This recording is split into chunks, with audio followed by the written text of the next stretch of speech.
샬롬. 안녕하세요. 위석구 집사입니다. 아유, 벌써 말이 씹히네요.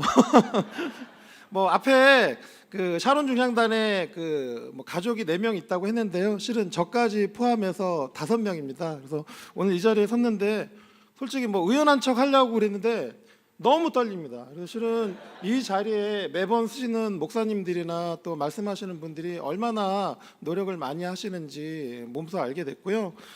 실은 제가 이렇게 떨리는 건 뭐 남들 앞에서 말하는 것 자체를 어려워하는 건 아닌데 내가 과연 여기서 이렇게 말씀을 드릴 자격이 있나라는 그런 반성에서 더 비롯된 것 같습니다.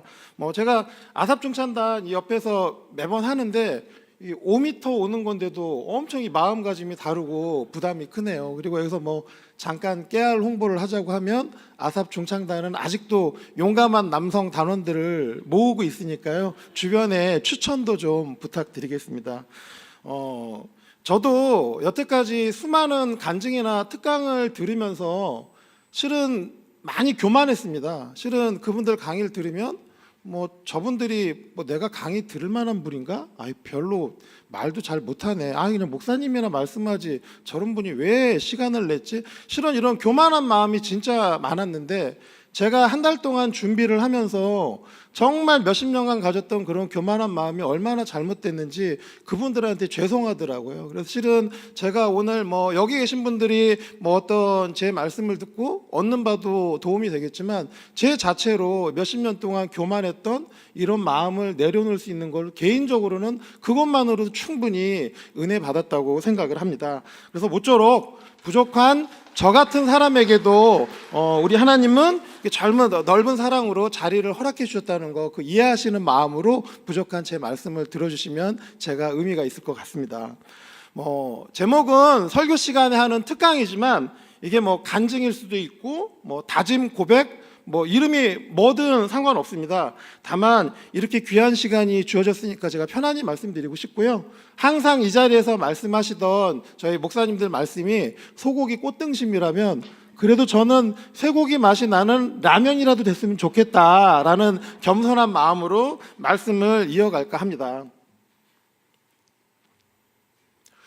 그리고 실은 제가 오늘이 생일입니다. 제가 제가 그 목사님이 우연히 날짜를 정해 주셨는데 그게 제 생일이더라고요. 그래서 제가 지금 52번째 생일인데 살면서 가장 감명 깊고 또 기억이 나는 생일 선물로 이 특강 자리를 받은 것 같아서요. 더 의미가 있습니다.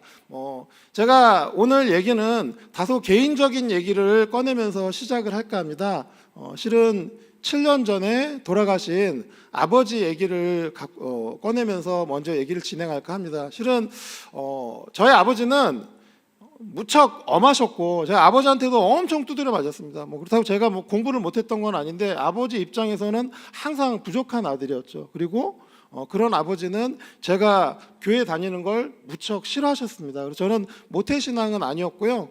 단순히 저는 이 동네 토박인데 초등학교 때 교회 다니는 친구가 야 크리스마스 날 교회에 오면 초코파이 줘. 군대에서만 주는 게 아니라 저희 초등학교 때도 줬습니다. 그래서 그 초코파이 얻어먹을 생각으로 크리스마스 날 이 교회 저 교회를 전전하던 그런 학생이었고요. 그때는 뭐 믿음이 있거나 그런 상황은 전혀 아니었습니다. 근데 뭐 어찌됐든 뭐 중학교 때까지도 동네 교회를 다니면서 뭐 그렇게 제가 뭐 크리스찬이라고 얘기할 정도는 아니었고요.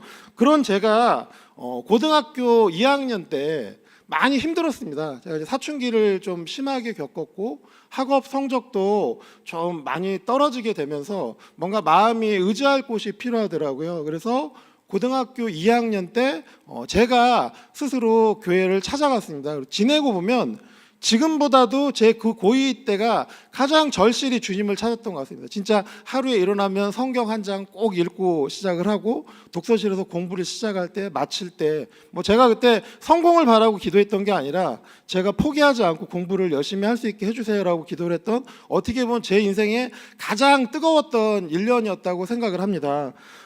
근데 그때 아버님이 제가 교회를 다니는 걸 보고서 저한테 이런 말씀을 했습니다. 석호야, 내가 너 교회 다니는 걸 싫어하는 게 아니야. 그리고 내가 아빠가 기독교를 싫어하는 게 아니야. 다만 아빠가 걱정하는 건 네가 교회를 다니게 되면 여자를 알게 되고 이성 교제를 하게 될 거야. 아빠는 너 진짜 교회 다니는 거 다른 거 걱정하는 게 아니야. 네가 원하는 대학교 가면 목사 안수가 하던 스님이 되던 아무거나 다 해. 단 네가 원하는 대학교 가면 그때부터 교회를 다니자라고 어떻게 보면 말도 안 되는 이유로 제가 교회를 다니시는 걸 이렇게 말리시는 거예요. 그래서 저는 아버지 몰래 계속 교회를 나갔고요. 그런 아버지 말이 정말 말도 안 되고 그때 제가 아버지랑 사이도 안 좋았거든요. 그래서 정면으로 아버지한테 반항을 시작을 했습니다. 그 반항은 교회를 다니자마자 연애를 시작을 했습니다. 그 연애는 실은 제가 교회를 다닐 때 그 반주하던 대학생 누나가 있었습니다. 저보다 2살 연상했는데 실은 저는 대학생 되면은 그때까지 참으려고, 그때까지는 아버지 편에 좀 서 있었거든요. 좀 참으려고 했는데 아이고 주변에 찝쩍대는 우리 뭐 청년부당 뭐 학생 하다못해 제 친구들도 엄청 대쉬를 해서 야 이래 갖고는 놓치겠다 싶어 갖고 고3 때 제가 먼저 고백을 하고 몰래 사귀게 됐습니다. 네, 뭐 어떻게 보면은 아버지한테 제가 정말 통쾌하게 반항을 한 거죠. 근데 정말 아쉽게도 그 누나하고는 지금까지 살고 있습니다. 제가 진짜 어떻게 보면 아버지 말을 들었어야 되는 게 아닌가 싶기도 하고 심지어는 이 앞에 샤론 단장으로 노래까지 해주고 갔는데 제가 마음이 아주 여러모로 착잡합니다. 저는 실은 이 대목에서 여기서 아이고 주여 이런 말이 나올 줄 알았는데 그게 아니라 박수를 쳐주시니까 어떻게 와이프가 교회 생활을 열심히 잘했나 봅니다. 어쨌든 이런 아버지는 제가 처음에 교회 다니는 걸 또 며느리를 그렇게 탐탁치 않게 여겼습니다. 왜냐하면 아버지는 제가 좀 더 공부도 하고 결혼도 늦게 하기를 바랬는데 저는 와이프하고 대학교 재학 중에 결혼했습니다. 절대 사고 쳐서 결혼한 게 아니고 그냥 대학교 4학년 때 결혼했습니다. 근데 이제 결혼을 하다 보니까 시험도 생각보다 빨리 못 붙게 되고 가정도 안정되지 않은 상태의 신혼생활을 보내게 되니 아버지가 그때 더더군다나 여러 가지로 마음이 많이 복잡하셨고 또 그때는 제가 아버지를 이해를 못했는데 제가 이제 그만한 자식을 키우게 되는 부모님 입장이 되다 보니 아버지가 저한테 어떤 마음을 가지게 되셨는지는 솔직하게 이해가 되더라고요. 그런데 저희 와이프가 결혼 생활을 하고 또 아버지한테 이렇게 잘하는 걸 보고서 저희 아버지 마음이 조금씩 열리게 되었습니다. 그리고 그런 아버지를 교회로 모시고 오려고 저희 와이프도 며느리로서 또 노력을 되게 많이 했고요. 그래서 어쨌든 아버지가 며느리를 친딸처럼 좋아하고 또 교회에 대해서도 옛날처럼 그렇게 부정적이진 않았습니다. 그래서 그런 어느 날 제가 아버지를 전도를 한 방법이 있습니다. 제가 아버지한테 주님의 말씀이 어떻고 그 안에 살고 성령이 살고 천국 가셔야 돼 이런 식으로 하셨으면 아마 전도가 안 됐을 거예요. 제가 저희 아버지한테 전도한 방법은 딱 이 한 가지 방법이었습니다. 아버지 며느리 어때요? 좋아요 안 좋아요? 그랬더니 배시시 웃으시더라고요. 그래서 실은 제가 왜 이 여자를 좋아했는지 그리고 제가 왜 그렇게 아버지한테 반항하고 싸우면서까지 이 결혼을 했는지 이젠 아시겠죠? 라고 했더니 아버지도 다 제 말이 맞다고 당신이 틀렸었다고 인정을 하시더라고요. 그런 아버지께 제가 부탁을 했습니다. 아버지 며느리가 정말 아버지한테 부탁이 있는데 일주일에 딱 2시간만 며느리를 위해서 시간을 할애해 주실 수 있나요? 라고 물어봤더니 아버지가 흔쾌히 내가 네 와이프가 원하는 거라고 그러면 일주일에 2시간 정도는 얼마든지 할애하마 그렇게 말씀을 하시더라고요. 그래서 제가 말씀을 드렸습니다. 그러면 아버지 매주 일요일 날 오전 11시에 조금 지루한 영화 한 편 본다고 생각하고 저랑 같이 와이프랑 교회를 나가시죠. 저희 와이프 소원입니다. 근데 그 영화 생각보다 그렇게 재미없지도 않고 나름 교훈도 있어요. 주연은 하나님이고 조연은 최은성이라는 미남 배우입니다. 이렇게 말하고 보니까 목사님 제가 사회생활 잘하죠. 근데 실은 이런 식으로 해서 저희 아버지를 교회로 모시게 됐습니다. 그래서 제가 이렇게 생각해도 절대 교회에 오실 것 같진 아버지가 교회에 다니니까 제 주변 친척분들 엄청나게 놀라시더라고요. 뭐 저희 동네 분들도 저희 아버지는 절대 교회에 올 것 같지 않은 분이셨고, 예전에 제가 교회 다니는 걸로 저하고 많이 싸웠던 것도 아시던 분들이 도대체 아버지를 어떻게 교회로 전도했냐고 다들 궁금해 하시더라고요. 물론 그거는 제가 뭐 그렇게 설명한 것도 있고 와이프의 노력도 있고, 또 하지만 아버님이 이제 건강하시다가 실은 몸이 많이 아프시면서 실은 의지할 곳도 찾으시고 약간 그러한 부분도 있었던 것 같습니다. 그래서 어쨌든 뭐 저희의 노력으로 인해서 이제 교회에 이렇게 다니시게 됐는데요.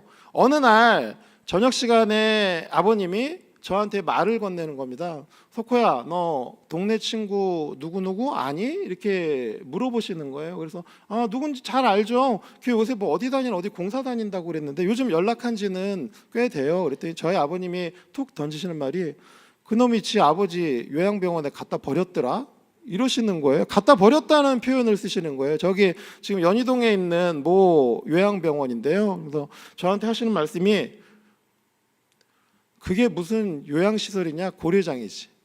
나는 그런 데 갈 바엔 죽어버릴 거야. 단호하게 이 말씀 하시고 그냥 식사를 계속 하시더라고요. 그 말이 나온 이후로 실은 아버님 건강이 점점 안 좋아지셨습니다. 근데 실은 식사 자리에서 저희가 그런 고민을 하고 있다는 걸 알고서 말씀을 했는지 어땠는지 모르겠지만 아버님이 그 말씀 하신 이후라 저는 아버지 앞에서 요양시설 얘기는 입 밖에 꺼낼 수도 없었어요. 그래서 실은 어쨌든 그날의 저녁 식사 이후로 또 요양시설 모시는 거 말씀도 할 수 없는 상태에서 교회 다니시기는 이제 점점 힘드시게 됐습니다. 그 이후로 한 1년, 2년 교회를 나왔는데 실은 살이 배기셔서 의자에 오래 앉기도 힘드시고, 그래서 교회에서 여러 가지 배려를 많이 해주셨어요. 막 방석도 여러 개 주시고, 여기서 안 되면 저 복도에서 약간 누워서도 예배를 드리실 수 있게끔 해주시고, 여러 가지 그 배려를 해주셨음에도 불구하고 아버지가 교회에 나오시는 게 정말 너무 힘드시게 된 거죠. 그때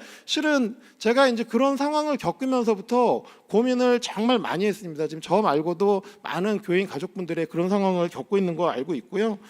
실은 아버지가 그렇게 힘드실 때 역설적으로 저는 아주 잘 나가는 회계사였습니다. 저는 주변 동기들보다도 훨씬 제가 돈을 많이 벌었고요. 경제적으로 전혀 불편함이 없을 때였습니다. 그때 저는 어머니랑 아버지한테 아주 자랑스럽게 얘기했어요. 엄마, 아버지 병원 필요한 거 있으면 어떤 수술이든 어떤 비싼 약이든 다 드세요. 병원비 걱정하시지 말고 필요한 거 아무거나 다 쓰시고, 간병인 필요하면 붙이시고, 돈으로 할 수 있는 건 제가 다 벌 테니까 다 하세요.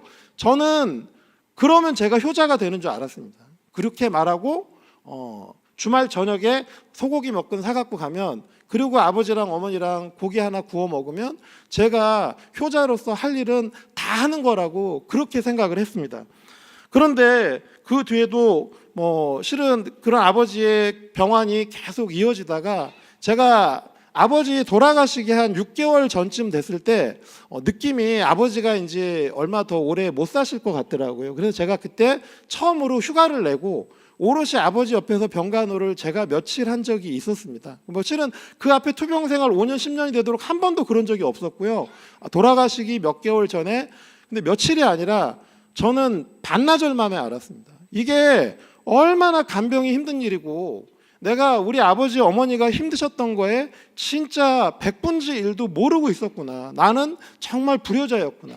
그리고 그때 실은 제 동생이 직장 생활 때문에 일본에서 살고 있었습니다. 근데 동생이 한국에 자주 못 있고 또 병원비도 저보다 많이 못 내다 보니까 마침 동생이 한국에 오면 며칠 동안 아무 일정도 안 잡고 어머니 대신 병간호만 며칠 하다가 일본으로 갔거든요. 저는 그때 그게 동생이 정말 고마운지 몰랐어요. 근데 그 동생이 맨날 갈 때마다 어머니 손 붙잡고 이렇게 눈시울을 붉히면서 엄마 제가 또 몇 개월 있다 또 올게 그러면서 가는 거예요. 그래서 제가 나이 먹더니 이렇게 감성만 풍부해졌나 그런 식으로 생각을 했는데, 실제로 그 옆에서 모셔본 사람만이 그 고통을 알 수 있습니다. 그래서 지금 실은 제가 알기로도 여기 계신 분들 중에도 있고요, 어떤 부모님이나 가족의 간병이나 요양을 특정 가족이 이렇게 책임을 지고서 모시고 있는 경우가 있습니다. 자, 그 가족은 여기서 안 모시는 분들이 생각하는 것보다 정말 100배 이상 힘듭니다.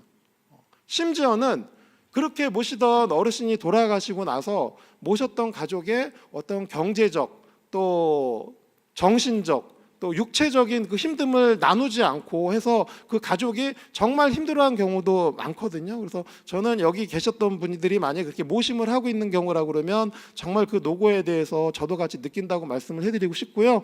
거꾸로 가족 중에서 그런 모심을 책임지고 있는 분이 있으면 여기 계신 분들은 그분들이 정말 얼마나 힘든지 정말 알아주셔야 됩니다.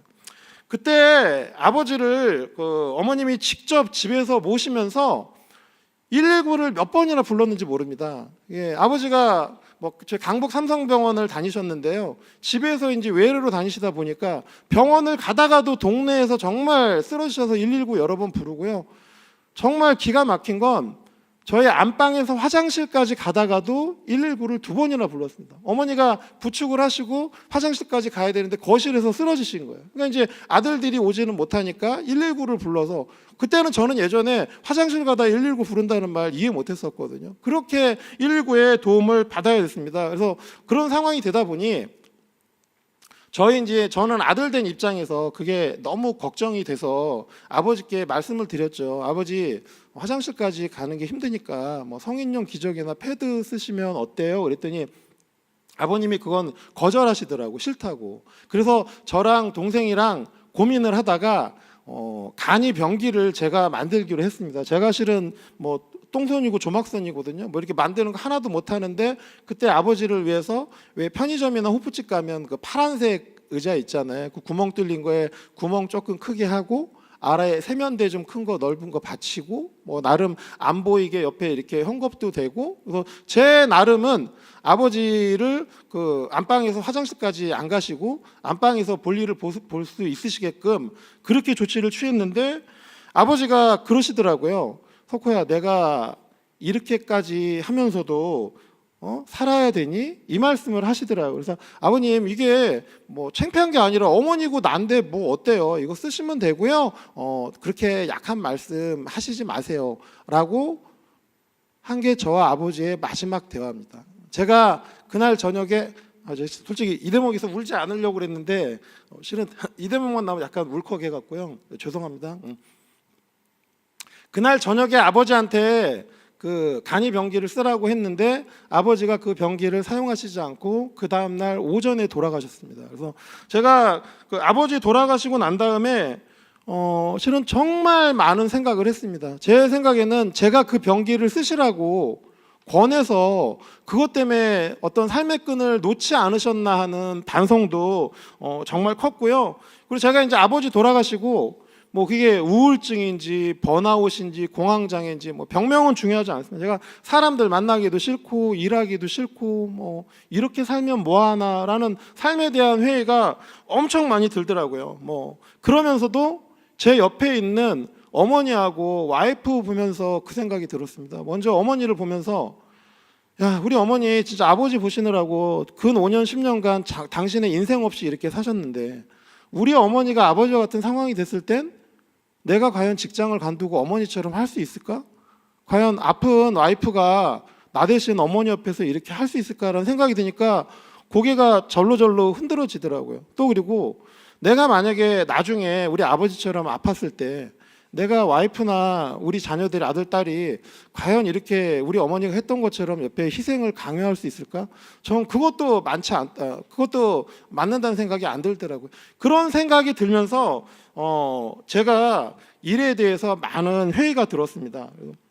또 그리고 이런 과정에서 제가 정말 많이 힘들었던 건, 아버님이 돌아가시기 전에 정말 어렵게 교회에 전도를 했는데 막상 아버님이 돌아가시기 전에 하나님에 대한 믿음이 정말 간절해지시고 예배드리고 싶고 그렇게 하셨거든요. 근데 예배를 드리실 수가 없는 거예요. 지금처럼 유튜브 얘기해도 원활하지도 않고, 제가 가족들이 힘든 것도 있지만 돌아가신 아버지가 정말 가장 주님이 필요한 순간에 주님을 영접할 방법이 없고 그럴 만한 시설이 없었다는 게 제 입장에서는 너무 괴로웠던 것 같습니다. 그래서 제가 이에 대한 답을 찾기로 결정을 했습니다. 그래서 다니던 회사 회계법인 일을 조금씩 줄이고 이 일을 준비하고 주변에 미친놈이라는 소리를 들어가면서 이 일을 준비를 했습니다. 근데 제가 이 일을 준비하자마자 어처구니 없는 사실을 알게 됩니다.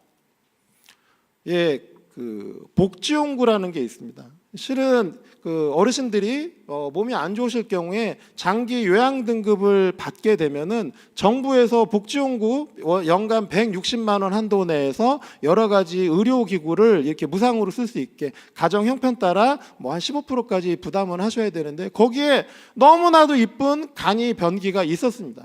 간이 변기 말고도 뭐 침대도 있고 지팡이도 있고 매트리스도 있고 여러 가지가 있었어요. 근데 제가 이걸 몰랐어요. 제가 알았다면 그 파란색 의자에 구멍 뚫지 않고 저거를 살포시 아버님 머리 옆에 놨다면 제 생각에는 아버지가 그래도 며칠은 더 제 곁에 계시지 않았을까요? 이러한 제 그 어떤 반성이랑 저에 대한 후회가 얼마나 저를 이 일에 몰두하게 했는지 모릅니다. 근데 이게 비록 저만의 일일까요? 아마 이런 것들을 모르시는 가정들이 많아갖고 힘들게 어떤 가족들을 이렇게 부양을 하고 요양을 하는 가족들도 많을 거라고 생각을 합니다. 그래서 또한 교회에서 이런 일도 있었습니다. 저희 와이프가 우연한 기회에 여기 지역에 계시는 권사님 한 분, 그때 뭐 70세 넘어갔고 홀로 계시던 권사님이셨는데 권사님을 어렵게 전도를 했습니다. 어렵게 전도를 해서, 근데 전 개인적으로 권사님 때문에 조금 힘들었습니다. 엄청 와이프한테 의지도 많이 하시고 이것저것 챙겨드려야 될 것도 많아서 그때 제가 자기야 어머니도 아닌데 그렇게까지 시간을 할애해야 돼? 이렇게 약간 책망할 정도였으니까. 근데 어쨌든 또 와이프의 그런 노력과 우리 교회의 어떤 말씀 좋은 걸 보고 그 권사님이 우리 교회에 엄청 잘 녹아들었고 그분도 만족을 하셨거든요. 근데 어느 날 그 권사님이 안 보이시는 거예요. 몇 년 이렇게 교회 생활을 하다가. 그래서 제가 와이프한테 물어봤습니다. 왜 그 권사님이 안 보이셔? 그랬더니 그 권사님이 거동도 불편해지고 뭔가 이제 요양이 필요했는데 가족들이 없다 보니 우리 교회와 연계된 요양시설이 있는지 아마 소개를 부탁을 했던 것 같습니다. 근데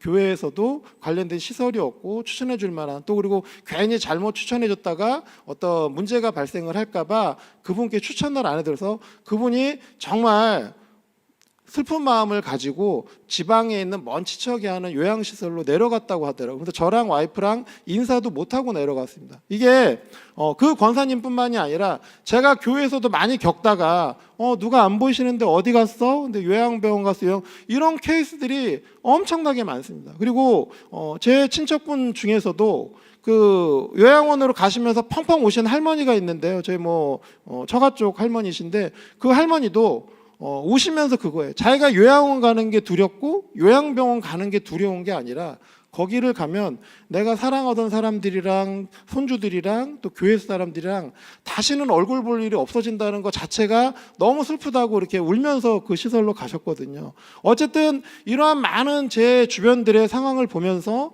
제가 어떤 일을 해야 되고 그런 또 책임감을 많이 느끼게 된 것 같습니다. 그런데 이 모든 상황이 생겼을 때 가장 어려운 게 정보를 얻기가 힘들다는 겁니다. 여기 보면은 우리가 노후에 지낼 수 있는 방법이 여러 가지가 있습니다. 건강하신 경우에는 상관이 없지만요. 요양원, 실버타운, 요양병원, 병원, 방문 요양센터, 데이케어 센터, 이름 자체가 익숙한 분들도 있지만 익숙하지 않은 분들도 있을 텐데 이 6가지 형태 중에서 가족이 있는지 없는지, 소득이 어떻게 되는지, 건강 상태는 어떻게 되는지, 내 지역은 어떻게 되는지 이런 거에 따라서 이 안에서 많이 고를 수가 있습니다. 근데 일반인 분들은 고르기가 힘들어요. 이게 실은 이렇게 사진 찍으셔도 구분하기가 되게 힘들 거예요. 그리고 이렇다 보니 저희가 정보를 얻을 때 그 가족들이 맞는 정보를 얻게 되는 게 아니라 주변에 요양원 갔다 그럼 나도 요양원 가는 거고, 주변에서 방문 요양을 한다 그럼 나도 따라가게 되는 거고, 올바른 정보를 찾아가게 되는 게 아니라 옆에 있는 정보를 찾아가게끔 되더라고요. 그래서 제가 하는 일은 각 가정이 또 교인들이 어떤 상황이 생겼을 때 어떤 그 모심의 형태를 택하는 게 옳은지 그런 정보를 주는 게 되게 중요하다는 생각을 했습니다. 지금 보면 만 65세 이상 인구를 우리가 노령 인구라고 구분을 하고, 그런 노령 인구가 전 인구의 20%가 넘으면 초고령 사회라고 합니다. 저희는 2025년도에 초고령 사회 진입이 지금 예상이 되고 있고요. 심지어는 초고령 사회. 예전에 우리가 경제적으로 한강의 기적이라고 그랬죠. 이제 저희는 한강의 기적이 아니라 한강의 소멸을 보게 될 겁니다. 지금 뭐 언론에서 많이 떠들어서 아시겠지만 저희는 급격한 노령화와 출산율 저하로 인해서 여기 지금 계신 30, 40대 젊은 분들이 65세가 되면 정확히 노령 인구하고 젊은 사람들하고는 1대1 맨투맨이 됩니다. 실은 10명이면 4명, 5명이 65명 이상이고 한 반 정도만 65명. 그러니까 실은 뭐 요새 뭐 얘기만 나오면 뭐 정부에서 뭐 안 해줘, 정부에서 얘기, 말도 안 되는 얘기. 정부 돈 없어요. 진짜 또 그런 모심의 문제를 가족들이, 아버지 아프니까 한번 생각해 보세요. 전에는 자녀를 4명, 5명씩 낳거든요.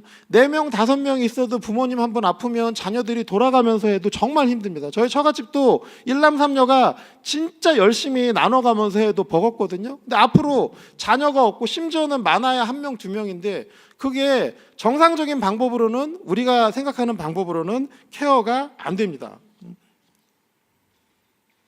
그리고 저 같은 세대를 마처 세대라고 합니다. 40대, 50대인데요. 40대, 50대 마처 세대는 부모님을 부양해야 되는 마지막 세대, 자녀들이 부양하지 않는 처음 세대. 그렇다 보니 저희 같은 경우에는 부모님에 대한 모심의 경우나 또 나의 어떤 노후에 대해서 걱정도 정말 많이 되는 때고요. 그리고 실은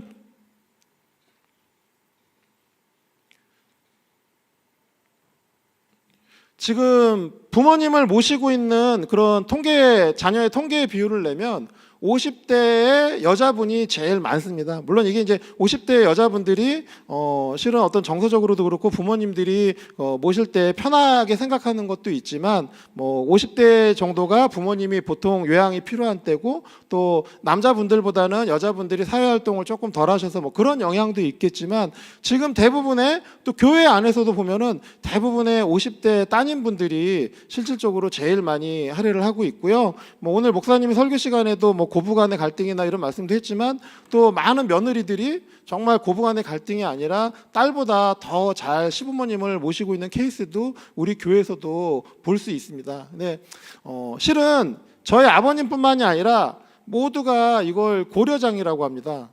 부모님들 같은 경우에는 60%가 나는 고려장이야, 시설 가기 싫어라고 지금 단호하게 말씀을 하시고 있고요. 근데 또 거꾸로 자녀들은 엄마 근데 대안이 없어요, 요양시설 가셔야 돼요라고 생각하는 게 70%의 비율입니다. 근데 물론 시간이 지나면 부모님들도 요양시설에 가시고자 하는 비율이 높아질 거고, 또 자녀들도 실은 어쩔 수 없이 모셔야 된다는 비율은 더 높아질 수밖에 없는 상황입니다. 그리고 노인을 위한 나라는 없습니다. 다시 한번 말씀드리지만 지금 저희가 의료보험 내고 있는 거에 한 10분의 1 정도가 장기 요양보험으로 나가거든요. 이걸로 이제 요양원 비용이라든지 복지용구 비용 이런 걸 감당을 하는데요. 지금 인구는 늘어나고 정부 예산은 지금 뭐 국민연금만 얘기하는데 이미 장기 요양보험은 박살이 나갔고요. 실은 개별적으로 준비하시지 않으면 뭐 3년 4년 후에는 지금과 같은 혜택을 받을 수가 없습니다. 뭐 제가 알기로는 목사님 사모님도 그렇고 여기 많은 분들이 그 요양보호사 자격증 따신 걸로 알아요. 요양보호사 자격증 따면은 가족 중에 뭐 누가 아프면 요양보호사 관련된 방문요양 비용 얼마 받는다고 알고 계시잖아요. 그거 앞으로 왕창 줄어들 거예요. 실은 여기서 그것 때문에 따신 분들은 정작 나중에 정부 혜택을 제대로 못 받을 가능성이 농후합니다. 왜냐하면 인구는 점점 많아지고 돈은 없고 지금 이거는 방법이 없습니다. 어쨌든 이런 상황에 보면은 정말 제가 이 자리를 빌어서 여기 계신 분들한테 뭐 이렇게 준비를 하세요라고 말씀을 드리는 게 실은 너무나 어렵습니다. 왜냐하면 각각의 상황이 너무나 다르거든요. 여기 보면은 뭐 통계 자료는 2인 가구가 2인이 살 경우에 평균 생활비 270만 원, 1인은 140만 원이고, 이거를 갖다가 뭐 국민연금하고 퇴직연금, 뭐 기초연금, 개인연금으로 해서 이렇게 보완을 한다라고 뭐 이론적으로는 얘기를 하는데, 일단 생활비 자체부터가 각각의 건강 수준이라든지 가족 상태에 따라서도 완전히 다르고, 또 연금 같은 경우에도 또 공무원이랑 교사인 분 다르고 또 부동산 소득이 있는 분 다르고 아예 저기서 연금을 하나도 못 드신 분들도 다르고 너무나 다르기 때문에 제가 뭐 이거를 일관되게 말씀드리는 거는 쉽지 않은 것 같고요. 어찌됐든 이렇게 쉽지 않은 상황에서도 제가 분명하게 말씀드릴 수 있는 건 한 가지 있습니다. 모두가 우리가 세 가지 착각을 하면서 살고 있습니다. 이 세 가지 착각. 제가 보기에는 상황은 전부 다라도 세 가지 착각은 여기 계신 분들이 다 하고 있을 것 같아요. 첫 번째는 인생은 80가지라고 생각을 한다. 이거 지난번 목사님도 설교 시간에 말씀하셨는데 뭐 재수 없으면 200살까지가 아니라 진짜 120살까지 삽니다. 그래서 지금은 80살이 아니라 80살 넘어서도 그 이후의 생활에 대해서 각자가 준비하실 수 있어야 되고요. 두 번째는 누구나 자다가 조용하게 죽을 수 있을 거라고 생각을 합니다. 이거는 모두의 꿈이지만 실제로 자다가 조용하게 죽을 수 있는 사람은 정말 축복받은 사람이고요. 대부분은 노후에 여러 가지 병원비라든지 실은 본인 몸이 아프고 그런 병원비만 들면 괜찮은데 자식이 속이라도 썩이면 이제 이중으로 뭐 여기 부모님들은 그러다가 연금 헐어갖고 자식 사업자금 됐다가 부모님들까지 낭패 보는 케이스도 엄청 많거든요. 그러니까 어쨌든 뭐 자다가 조용히 죽는 게 아니라 여러 가지 이벤트가 발생할 수 있다. 이것도 모두가 하는 착각이고, 세 번째는 아직도 자식이 노후 대책인 줄 안다. 근데 실은 그 자식들도 이제는 뭐 부모님 선진국도 마찬가지고요. 아무도 자식들한테 뭐 생활비를 바라고 그러지 않습니다. 제가 이 강의를 하면서 실은 어머니 못 오시게 했는데 막 이 말을 하면 어머니한테 선전포고하는 것처럼 드릴까. 엄마 용돈 어머니한테는 제가 용돈 드릴 거예요. 이렇게 제가 실은 그 말. 근데 어쨌든 뭐 이런 우리가 모두 세 가지 착각을 하고 있는 건 정말 분명한 사실이고요. 뭐 이 와중에 이 부분은 또 제가 정확하게 말씀드릴 수 있습니다. 제가 실은 여기 강의하러 쓰면서 이거 꼭 한번 해보고 싶었는데 우리 성경 말씀 교독하겠습니다. 제가 먼저 할 테니까 따라해 주세요. 이거 실은 목사님 맨날 하시는데 되게 한번 해보고 싶었어요. 그래서 뭐 제가 이렇게 좀 단순합니다. 뭐 마태복음 6장 말씀인데요. 제가 먼저 하겠습니다. 그러므로 내가 너희에게 이르노니 목숨을 위하여 무엇을 먹을까, 무엇을 마실까, 몸을 위하여 무엇을 입을까 염려하지 말라. 목숨이 음식보다 중하지 아니하며 몸이 의복보다 중하지 아니하냐. 공중의 새를 보라. 심지도 않고 거두지도 않고 창고에 모아들이지도 아니하되 너희 하늘 아버지께서 기르시나니 너희는 이것들보다 귀하지 아니하냐. 너희 중에 누가 염려함으로 그 키를 한 자나 더할 수 있느냐. 또 너희가 어찌 의복을 위하여 염려하느냐. 들의 백합화가 어떻게 자라는가 생각하여 보라. 수고도 아니하고 길쌈도 아니하느니라.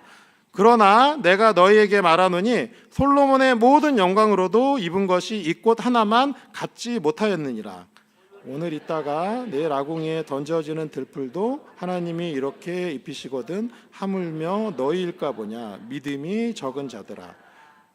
그러므로 염려하여 이르기를 무엇을 먹을까, 무엇을 마실까, 무엇을 입을까 하지 말라. 이는 다 이방인들이 구하는 것이라. 너의 하늘 아버지께서 이 모든 것이 너에게 있어야 할 줄을 아시느니라. 너희는 먼저 그의 나라와 그의 의를 구하라. 그리하면 이 모든 것을 너희에게 더하시리라. 그러므로 내일 일을 위하여 염려하지 말라. 내일 일은 내일 염려할 것이고 한날 괴로움은 그날의 족하니라. 따라해 주셔서 정말 감사합니다. 목사님 보니까 잘 따라해 주니까 되게 고맙네요. 저도 앞으로 예배 시간에 더 크게 따라해 주면.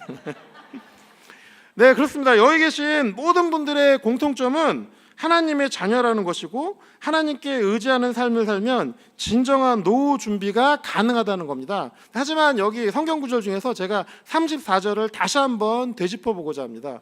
내일 일을 위하여 염려하지 말라. 내일 일은 내일 염려할 것이요. 이 말의 의미는 염려하지 말고 놀라는 말씀이 아닙니다.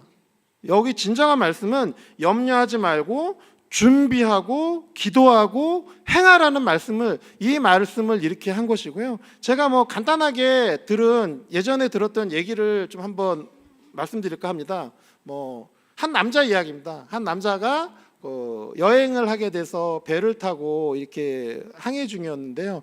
갑자기 태풍이 불어서 배가 난파할 위기에 처하게 됩니다. 배가 난파할 위기에 처해서 이제 암초에 이렇게 부딪히게 됐는데요. 그래서 다들 구명보트로 옮겨 타게 됩니다. 그래서 다들 그 남자한테 빨리 구명보트로 옮겨 타세요 하고 막 이렇게 타이타닉 아시죠? 그 분위기인데 그분은 태연하게 저는 괜찮습니다. 저는 주님께 기도하고 있고 주님이 저를 구원해 주실 겁니다 하고, 그러니까 다른 분들 여자분들이랑 애들 태우시고 저는 괜찮, 신경 쓰지 마세요 이렇게 의연하게 말씀을 하는 겁니다. 그리고 나서도 그 배가 떠났는데 또 다시 그 배가 그 나무 조각에 의지해서 그 남자가 계속 바다에 떠 있게 됩니다. 배는 침몰을 하고 다시 그 구명보트가 다가와서 튜브를 던지면서 권하게 됩니다. 빨리 타세요. 제가 보니까 저희 이제 배 가고 나면 그 널빤지에 의지하시다간 정말 죽습니다. 그랬더니 아닙니다. 저는 주님께 기도하고 있고 주님이 구해주실 거니까 신경 쓰지 마세요. 가셔도 됩니다. 이렇게 얘기를 한 거예요. 그래서 그 배는 혀를 끌끌 차면서 다시 갔습니다. 그리고 나서 그분이 널빤지에 1시간 정도 기대고 있는데 드디어 지나가던 그 어선이 그 남자를 발견을 하게 됩니다. 그래서 아이고 아까 여기 사고 났다고 그랬는데 아직도 이렇게 계신 분이 계시네. 저희 배에 옮겨 타세요 라고 했더니 이 남자는 그분한테도 저는 계속 기도하고 있고 주님이 구해 주실 거니까 저는 그냥 놔두셔도 돼요 라고 해서 그 낚싯배 어선마저도 보내게 됩니다. 그러고 나서 끝내는 1시간 후에 그 사람은 지쳐갖고 널빤지도 놓치고 끝내는 죽게 됩니다. 그래서 이 사람이 진짜 화를 엄청 분에 차갖고 하늘에 올라가서 하나님 앞에 서게 된 거죠. 그러면서 하나님한테 엄청 불평불만을 얘기합니다. 주님, 내가 교회도 열심히 하고 헌금도 열심히 하고 아삽도 하고 식당 봉사도 하고 그리고 제가 그렇게 기도를 했는데 왜 저를 구원해 주시지 않으셨나요? 그랬더니 주님이 말씀하십니다. 아들아, 그게 무슨 억지냐. 나는 이미 너에게 3번이나 손을 내밀었다. 구명보트 또 튜브도 주고 어선까지 보내지 않았느냐. 나는 네 기도에 응답을 했는데 네가 행동하지 않았다. 이 말씀 제가 보면 좀 장황하게 말씀을 드렸지만 어떻게 보면 교회를 다니시는 많은 분들이 놓치고 있는 것 중에 하나가 단순히 교회를 나가고 기도만 하면 모든 게 해결된다고 생각하신 게 있어요. 하지만 진정으로 우리는 기도하고 또 거기에 따라서 행동을 하고 노력을 하는 게 필요하다고 생각을 합니다. 제가 이 와중에 또 드리고 싶은 말씀이 있는데요.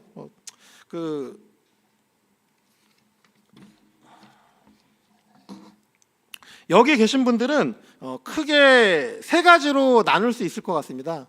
3가지라고 하면 준비되신 분하고 또 향후에 준비하셔야 되는 분, 또 준비가 힘드신 분, 이 3가지로 있는데 여기 그 3가지 분들에 대해서 제가 각각의 경제적인 정보나 법률적인 지식 그런 거 알려드리는 건 시간 관계상 거의 의미가 없을 것 같고요. 어쨌든 첫 번째로 준비되신 분들, 내가 경제적으로 난 준비도 돼 있고 노후 준비도 다 돼 있어, 나는 걱정 없어 라고 하시는 분들은 실은 진정한 노후 준비는 지금 하셔야 됩니다. 그게 뭐냐면 기부와 봉사입니다. 오늘 설교 시간에도 목사님도 한번 말씀하신 바가 있는데요. 내가 정말 경제적으로 여유가 있다. 그럼 내가 잘나서 그런 게 아닙니다. 주님이 그렇게 허락해 주신 거고, 그럼 겸손하게 나보다 어려운 사람들에 대하고 비난하고 깔볼 게 아니라 그분들을 위해서 기부하고 봉사할 수 있는 방법이 뭐가 있는지 한번 확인해 보시고 이렇게 행동하시는 게 제일 중요하다고 생각을 합니다. 제가 일례로 실은 중학교 때 제가 시험에 들은 얘기를 좀 짧게 할까 하는데요.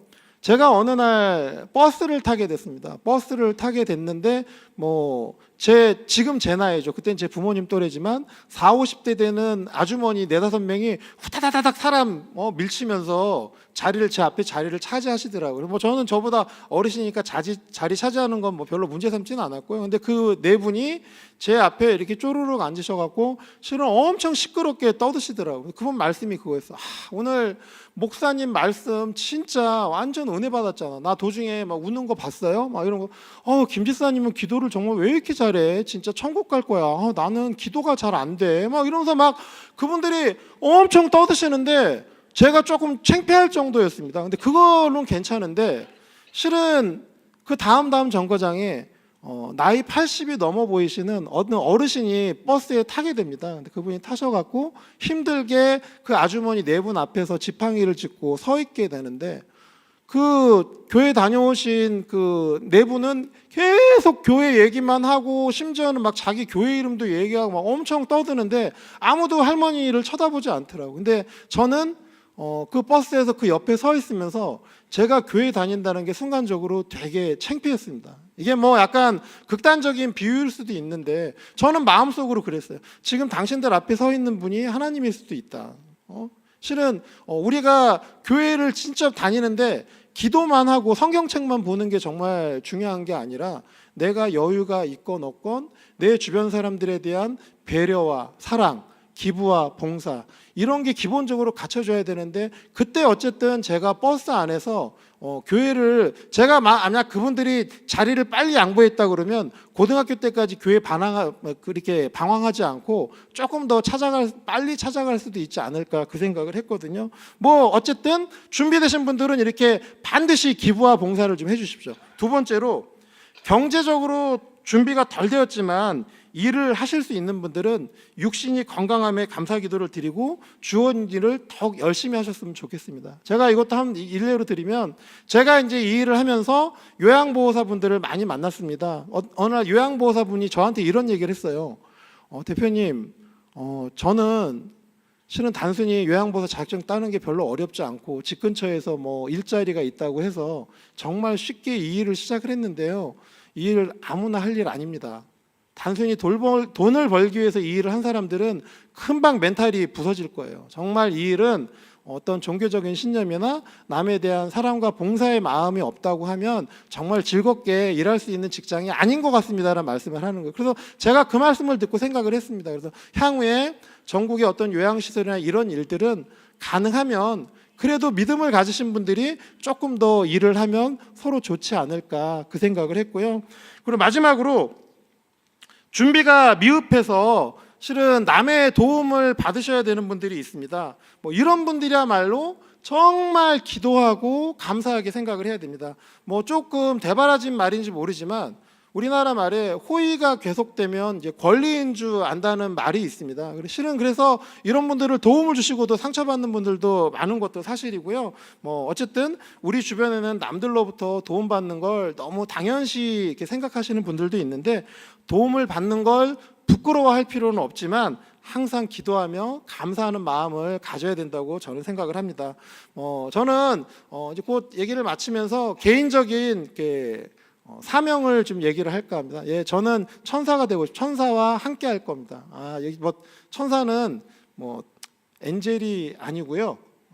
천 개의 죽음입니다. 천 개의 죽음이라는 게 저는 개인적으로 미리 준비할 수 없었던 1000분의 성도님들을 요양이랑 또 장례까지 또 주님의 품 안에서 이렇게 보내드리는 게 개인적인 사명입니다. 이게 편안이나 뭐 어떤 회사의 사명이 아니라 제가 개인적으로 이렇게 1000분을 책임지고 이게 제가 이 자리에서도 약속을 드리고 하나님한테도 기도할 때 저는 항상 제가 이 약속을 지킬 수 있게 해달라고 그렇게 기도를 하거든요.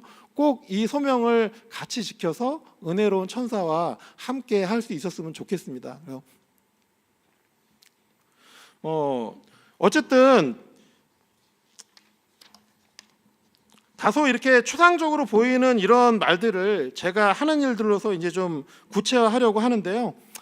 늘상 당신의 노후 대책은 아들이라고 자랑스럽게 말하셨던 어머니 입에서 노후 대책이 하나님이라는 말씀이 나올 수 있게끔 제가 그렇게 일을 하는 게 목표고요. 또 어머니가 건강이 안 좋아하셨을 때 아들은 매일 못 봐도 예배는 매일 들으실 수 있었으면 좋겠고 또 나중에 제가 몸이 먼저 안 좋아지더라도 저희 와이프나 가족이 저 때문에 자기들의 일생을 희생하지 않았으면 좋겠고 저는 저대로 주님을 위한 간절함이 더욱 예배와 기도로 굳건해질 수 있도록 그렇게 되기를 원합니다.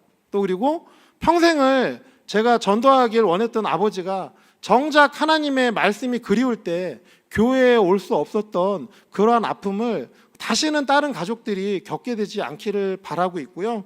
앞으로 제가 하고 싶은 일은 분명합니다.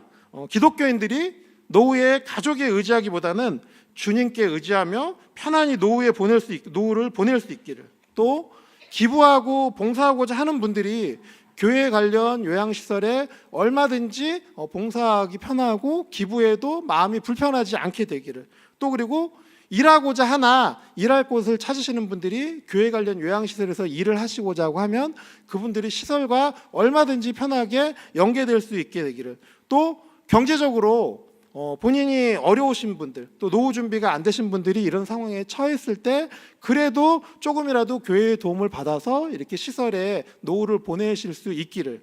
그리고 실은 제일 중요한 부분인데요, 믿지 않은 영혼들이 인생의 마지막 땅끝에서 주님을 영접하고 구원받는 전도의 장이 될 수 있도록 그러한 장을 만드는 게 저의 가장 큰 목표입니다. 그래서 이 모든 것들이 주님의 말씀 안에서 서로 신뢰하며 사랑으로 이루어질 수 있게 시설을 만들고 교육을 하고 관리를 하고, 이게 바로 편안히입니다. 그래서 실은 지난번 설교 시간에 목사님도 말씀하셨는데, 목사님 어머님께서도 설교하기 위해서 시니어타운으로 일부러 들어가셨다고 했는데요, 어쩌면 저도 같은 마음이었던 것 같습니다. 주님이 말씀하셨듯이 구원받은 그리스도인은 죽는 순간에도 우리가 어디에 있든지 전도로 재생산하면서 복음의 증인이 되는 사명을 감당해야 한다고 생각을 합니다. 마지막으로 성경 구절 하나 같이 읽겠습니다. 사도행전 1장 8절 말씀인데요, 오직 성령이 너희에게 임하시면 너희가 권능을 받고 예루살렘과 온 유대와 사마리아와 땅끝까지 이르러 내 증인이 되리라 하시니라. 저는 여기서 땅끝이 우리가 노후를 보내야 되는 요양시설일 수도 있다는 생각을 합니다. 어쩌면 기독교인의 진정한 노후 준비는 경제적 자유와 사랑스러운 가족보다 우선해서 하나님이라는, 어떻게 보면 너무 상투적이고 당연스러운 말씀을 제가 드리고 싶어서 이 자리에 섰는지 모르겠고요. 요양시설 저희 어머니와 어르신들만 가실 곳이 아니라 여기 있는 30, 40대도 가시고 저도 갈 곳이 바로 그런 시설입니다. 이제는 다만 예전처럼 버려지는 곳이 아니고요, 주님 말씀 안에 기도하고 예배하고 전도하는 그런 시설이라고 생각을 합니다. 잠깐 저희 회사 말씀을 짧게 드리면요, 저희 이제 회사 사이트에서는 이제 교회 이름을 치면 그 교회에 예배를 드릴 수 있고, 그 교회에 목사님이나 전도사님이 오셔서 이렇게 항상 신방도 평상시에 가능하시고, 또 교회 분들이 일도 하실 수 있고, 이런 또 기부와 봉사도 아주 편하게 할 수 있게끔 연계하는 프로그램을 찾을 수 있게끔 돼 있고요. 또 그리고 저처럼 정보가 없어갖고 가족을 모시는데 힘든 분들을 위해서 각종 요양과 관련된 또 사회복지와 관련된 정보들을 검색할 수 있게끔 제가 이 일을 하고 있습니다. 이게 7월 초부터 본격적으로 오픈이 될 거고요. 열심히 해서 마지막 소명을 다하도록 하겠습니다. 오늘 말씀을 마치면서 저는 마지막으로 제 마음속으로 3가지만 열심히 기도하고 그러고 마무리하고자 합니다. 첫째, 저희 어머니와 같은 부모님들이 자녀들이 직접 모시는 것이 아닌 시설에서 모셔질 때 버림받는 것이 아니라 주님과 더 가까운 곳에서 삶의 마지막을 내가 평온하게 보내고 있구나라고 이런 마음을 가지실 수 있게 되기를 기도합니다. 둘째, 제 와이프나 자녀들이 제가 나중에 몸이 불편할 경우 저를 위해서 자기들의 인생을 희생하지 않고, 또 저의 건강으로 인해서 다른 사람들이 불편하게 되지 않고 죄책감이 쌓이지 않기를 바랍니다.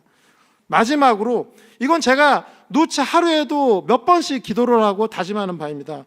제가 아무리 힘들어도 저한테 주어진 이 사명을 포기하지 않고 또 끝내 마무리할 수 있기를 기도하고, 혹시라도 원하는 바를 이루었을 경우 교만하지 않고 겸손하게 주님 앞에 약속한 모든 걸 제가 지킬 수 있기를 바랍니다. 모쪼록 여기 계신 모든 분들과 이 특강을 들으신 분들이 각자의 상황에 맞는 경제적인 노후 준비뿐만이 아니라 주님의 말씀과 같이 사랑을 베풀고 기부하고 감사한 마음을 가지는 영적인 노후 준비까지 같이 하실 수 있으면 좋겠고요. 실은 아까 말씀드렸다시피 오늘이 제 생일이고, 그리고 제 편안히 설립일입니다. 그리고 와이프가 앞에서 특강까지 했고, 또 제가 사명을 갖고서 이렇게 해야 된다고 했는데 마침 오늘 제가 2부 할렐루야 성가대 노래도 사명이었거든요. 근데 저는 이게 우연의 일치라고 생각을 했는데 마침 2부 설교 시간에 목사님이 이런 게 한 거 우연이 아니라 하나님이 모두 준비하신 거라고, 어떻게 이런 게 다 맞는지 저도 실은 놀랍더라고요. 그래서 어찌됐든 저한테 주어진 바 끝까지 다 할 거고요. 오늘 늦은 시간까지 이렇게 말씀드려주셔서 감사합니다. 어쨌든 제 이 말이 쇠고기 라면에 계란 하나 푼 정도는 됐으면 좋겠습니다. 감사합니다.